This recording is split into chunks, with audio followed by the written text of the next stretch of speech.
Aaron and Dana Reynolds were known as the perfect suburban couple, loving parents, active church members, and the kind of neighbors who never missed a block party. But beneath their carefully crafted image was a dark secret, and it wasn't until their own security camera caught them whispering in the dead of night that the horrifying truth surfaced. They had just confessed to killing their daughter and didn't even realize it in the heart of a peaceful Wisconsin suburb. The Reynolds family lived a life that many admired from afar. Their home, a white two-story house with navy blue shutters and a well-kept yard, looked like something out of a family magazine. Aaron Reynolds was a respected middle school science teacher who coached the after-school robotics club. His wife, Dana, ran a small photography business out of the converted garage, specializing in family portraits and senior pictures. They had one child, a 16-year-old daughter named Sophie, who was often seen helping her mother arrange photo props or carrying equipment to the car for shoots. To the outside world, the Reynolds were a model family. Their Christmas cards arrived early, always featuring a coordinated theme. One year it was matching flannel pajamas, another time they posed with the family dog in front of a fake fireplace set. Aaron often shared posts online about family game nights and weekend hikes, while Dana uploaded polished photos of Sophie smiling behind flower crowns or at piano recitals. Their digital footprint painted a portrait of stability, happiness, and love, but something darker brewed behind closed doors. Sophie had always been shy, but over the past year, her behavior had shifted. She stopped inviting friends over and began to isolate herself. Teachers noticed a drop in her grades, and her attendance became spotty. She missed several tests, citing migraines and stomach issues. A few staff members grew concerned when she showed up to school with bruises on her arms and a limp one afternoon. When questioned, she claimed she'd tripped in the garage. A few neighbors suspected something wasn't right. Late at night, shouting could sometimes be heard from the Reynolds home. Once, a neighbor out walking her dog thought she heard someone crying in the basement, but dismissed it. Another time, a babysitter backed out of a job at the last minute, claiming Sophie seemed too afraid to speak when her parents were around. Still, every time someone tried to check in, Aaron or Dana had an explanation ready. Stress from school, teenage rebellion, a vitamin deficiency. They were persuasive, calm, and always polite. The image of perfection began to crack further when Dana cancelled a major photography booking just days before Sophie's disappearance. It was a lucrative job, one she had been preparing for weeks. She told the client a family emergency had come up, but offered no further detail. Around the same time, Aaron began missing staff meetings, something completely out of character for the meticulous teacher. He cited car trouble and later, a tooth infection, though no one could confirm the latter. Then, on a grey Monday morning in early April, Dana called the police. Her voice was panicked but composed. She reported that Sophie had run away during the night after an argument about her behavior. She said they'd gone to bed angry, and in the morning, Sophie's bed was empty. Her phone was still on the desk. Her shoes were by the door. There was no sign of where she'd gone. The perfect family was about to unravel, and no one saw it coming. The town of Maple Hollow was shaken when news spread that Sophie Reynolds was missing. Flyers with her photo appeared on street poles, grocery store windows, and school bulletin boards. The local news ran her story every hour, calling her disappearance a heartbreaking mystery. Police organized search parties with volunteers combing through wooded trails, nearby parks, and riverbanks. Dana and Aaron made a tearful appearance in front of cameras, pleading for their daughter to come home. They thanked the community for their support and assured everyone they were cooperating fully with law enforcement, but behind the scenes, detectives were already raising eyebrows. Sophie's disappearance didn't follow the usual patterns. Runaway teens usually took something: money, clothes, a phone, but Sophie had left everything behind. Her wallet was untouched, her favorite backpack hung in the hallway, and her social media accounts had gone completely silent. Her phone, found on her desk, had no outgoing messages or calls the night she supposedly ran away. There was no Uber activity, no signs of someone sneaking out. Her room was cleaner than usual, her bed made neatly, and nothing appeared broken or out of place. It looked staged, too perfect for a teenager known to scatter books and clothes across her floor. When detectives returned to speak with Dana and Aaron, they noticed inconsistencies. Dana claimed she had gone to bed at 10 p.m. and discovered Sophie missing at 7 a.m. Aaron, on the other hand, said he'd seen Sophie watching TV after midnight. When questioned again separately, their timelines began to shift. Dana now said she was up late editing photos. Aaron said he'd fallen asleep on the couch. It wasn't enough to accuse them of anything, but it raised a red flag. A deeper look into their personal lives uncovered more troubling details. Sophie's school records showed that she'd met with the guidance counselor 4 times over the past semester. Though confidentiality prevented them from sharing much, the counselor noted that Sophie expressed feeling overwhelmed and isolated at home. There were also unconfirmed allegations from a former babysitter who told police Sophie once whispered, "They are different when no one's around." Investigators decided to search the Reynolds property with cadaver dogs. Though they didn't find remains, the dogs reacted strongly to a specific area in the basement near a newly sealed section of wall. A closer inspection revealed that a portion of the drywall had been recently replaced. When asked, Aaron explained it was due to a water leak. But when the forensic team peeled back the wall, they found small drops of blood beneath the paint and wood paneling. Lab tests would later confirm the blood belonged to Sophie. With this discovery, the case turned from a missing person investigation into a suspected homicide. Police placed surveillance on the Reynolds home and began monitoring their movements carefully. Though the couple remained calm and continued to appear on camera as grieving parents, authorities believed they were hiding something far more sinister. They just needed proof.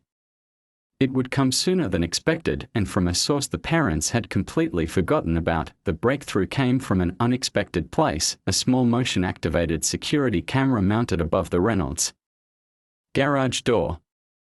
Originally installed a year earlier as part of a neighborhood watch initiative, the camera had quietly recorded short clips whenever someone approached the driveway or garage.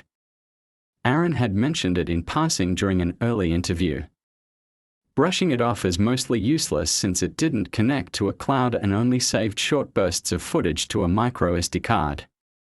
He never realized the camera was still recording during the critical night in question. When detectives retrieved the device and reviewed the footage, they were stunned by what they found. At precisely 2:16 a.m., just hours before Dana reported Sophie missing, the camera captured Aaron walking into the garage dragging what appeared to be a large, blanket-wrapped object. His posture was tense, and though the image was grainy, the shape was clearly the size of a person. He paused briefly before pushing open the garage door and disappearing inside. Minutes later, Dana appeared. She moved quickly and cautiously, looking over her shoulder twice before entering the garage. In her hands were bottles, rags, and what looked like a large plastic bag. The camera captured her leaving and returning several times, each time with cleaning supplies or trash bags. At one point, she seemed to struggle with something heavy, her shirt soaked with sweat despite the cool night. The most chilling moment came at 2:41 a.m. when the couple stepped outside the garage together. The camera caught them speaking, and though the built-in microphone only recorded muffled audio, technicians were able to enhance the clip. A few words were clear. Aaron said something that sounded like "it's done," followed by a barely audible phrase, "No one will know unless this thing recorded us." It had. Investigators froze the footage and reviewed every clip surrounding that night. The timestamps, movement patterns, and physical evidence in the video lined up with everything they'd suspected. The camera had not only recorded their activity, it had captured their guilt. Police knew they couldn't arrest the Reynolds immediately. They needed to build an airtight case, one that would hold up in court and remove all room for doubt. But the footage changed everything. It showed that Sophie hadn't run away. She had likely been murdered by her own parents, and they had been careless enough to confess while standing directly under their own camera. Surveillance around the home intensified. Undercover officers parked on nearby streets, monitoring who came and went. Trash from the Reynolds bins was collected and analyzed. Forensic specialists returned to the house, this time with a warrant to tear down the basement wall completely. The blood found earlier turned out to be more extensive than initially believed. Small bone fragments were later recovered from behind the drywall, hidden within construction debris. The Reynolds, still appearing in public as devastated parents, had no idea that the clock was running out. Their perfect story was unraveling, caught on their own camera, in their own words, at their own home. With the video footage secured and forensics pointing toward foul play, detectives began assembling the final pieces of the case. They knew arresting Dana and Aaron Reynolds without warning was crucial. Any sign of suspicion might cause them to flee or destroy additional evidence. Instead, investigators took a quieter approach, watching the couple's every move while slowly tightening the net around them. Detectives posed as journalists from a popular true crime podcast and reached out to Dana under the pretense of covering missing persons cases with national attention. Dana, always mindful of public perception, agreed to an on-camera interview inside her photography studio. The conversation began with expected questions about Sophie's childhood, her hobbies, and their hope for her safe return. But as the questions grew more specific, asking about the night she disappeared, cleaning routines in the garage, and the recent home repairs, Dana started to stumble. She fidgeted, repeated herself, and shifted her tone. At one point, she muttered, almost as if to herself, "We just wanted it to stop, we didn't mean for it to get this far." The interview ended shortly after. Meanwhile, Aaron became the focus of a separate investigation. Weeks after Sophie's disappearance, he was pulled over for erratic driving late at night and taken into custody for a DUI. While in the holding cell, Aaron called a close friend using the facility's recorded phone line. In that conversation, he made several disturbing comments. He claimed Dana was cracking under pressure and that if she confessed, it was a game over. He joked that the basement had been cleaned twice just in case. Investigators reviewed the call the next day and flagged it immediately. It was exactly the kind of carelessness they had hoped for. At this point, the Reynolds were under 24-hour surveillance. Every interaction, every public appearance, and every phone call was recorded and dissected. The footage from the garage, the audio from the interview, and the jail call were combined to create a timeline so detailed it would be impossible for any jury to ignore. Still, investigators waited for the right moment to move. That opportunity came during a community event hosted at the local church, where Aaron and Dana were helping serve food. It was the perfect setting, public, calm, and controlled. Officers arrived in plain clothes and quietly surrounded the couple. When the signal was given, both were led away in handcuffs. Onlookers watched in stunned silence as the couple, once seen as pillars of the neighborhood, were loaded into separate vehicles. No words were exchanged between them. Back at the Reynolds home, forensic teams began a full excavation of the backyard. Underneath the garden shed, buried beneath layers of soil, police discovered a shallow grave. The remains were badly decomposed but matched Sophie's dental records. Alongside her body were remnants of the blanket seen in the footage and the same plastic bags Dana was caught carrying on camera. The case had finally broken open. The world now saw through the illusion of the perfect family, and the truth was far darker than anyone had imagined. The trial of Aaron and Dana Reynolds captured national attention. Reporters crowded the courtroom, camera crews lined the courthouse steps, and the community that once praised the couple now watched in disbelief. Prosecutors laid out the evidence with chilling precision, beginning with the footage from the garage, the enhanced audio of Aaron's whispered confession, and the jailhouse call where he casually referenced cleaning up the scene. Each piece painted a picture not of grief-stricken parents, but of two people carefully orchestrating a cover-up. The defense tried to argue that Sophie had been emotionally unstable, suggesting she had a history of depression and may have harmed herself. They claimed the Reynolds panicked and chose to conceal her death out of fear. But this narrative quickly fell apart. Sophie's medical records showed no such history, and testimony from classmates and teachers described her as introverted but cheerful. Then came the most damning evidence of all, Dana's recorded interview with the undercover investigator posing as a podcast host. When played in court, her voice echoed through the courtroom, nervous, cracking, and unfiltered. "We just wanted it to stop, we didn't mean for it to get this far." The jury watched as Dana sat expressionless, unable to explain away the very words that now sealed her fate. Autopsy results confirmed that Sophie had died from blunt force trauma to the head and showed signs of prolonged abuse. It wasn't a single moment of panic or a tragic accident. It was years of cruelty that ended in violence. The prosecution highlighted this, portraying Aaron and Dana not as overwhelmed parents but as manipulative individuals who valued control and image over the well-being of their daughter. Sophie's remains, found buried in the backyard, were treated with more respect by investigators than she had been by her own family. The forensic team had even uncovered scraps of journal pages buried with her, torn and water-damaged but still legible in parts. In one heartbreaking entry, Sophie had written, "I don't feel safe here. They smile in public, but behind closed doors, everything breaks."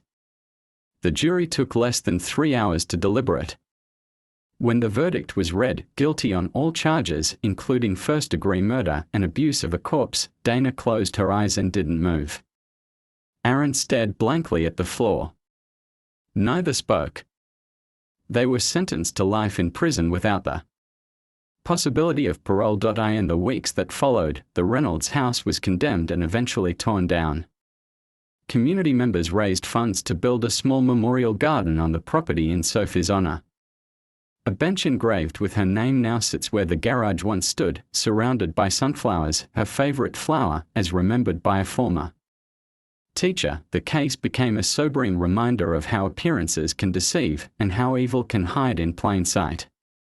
But more than anything, it was a story of a child who tried to speak through silence, whose truth was buried until the very tools her parents used to maintain their perfect image ultimately exposed their guilt.